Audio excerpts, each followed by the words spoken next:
My name is Bruce Davidson. I'm the director of the Lutheran Office of Governmental Ministry in New Jersey. I've been asked to comment on why this day is significant, why we should observe a Memorial Day to remember those who are homeless who have died as a result of a lack of shelter and care in the state of New Jersey.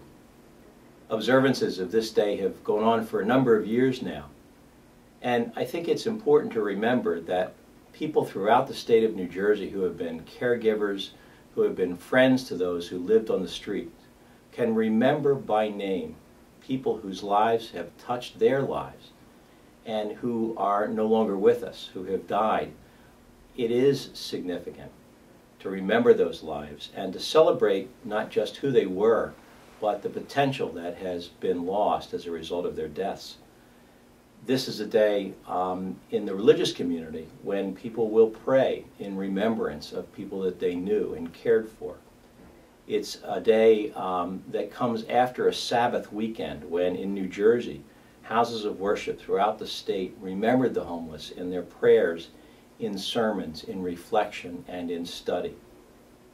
It's a way in which we acknowledge that we are a community and a society that has failed in so many ways to provide care for those who are most vulnerable.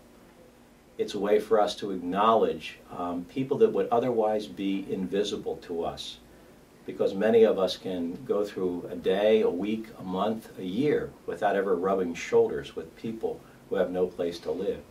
Or if we do rub shoulders with them, we may not be aware of their lives and of their situation. It's interesting to me that I was just in a meeting with some officials of the state, and they commented on the fact that there were a number of state employees working to provide care for people in need who are themselves homeless. It's a shocking situation and a difficult one for us to address in New Jersey.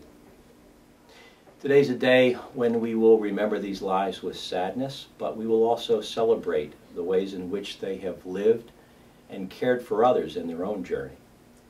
It's a day also of challenge, a day that challenges us to remember that we still have a lot of work to do.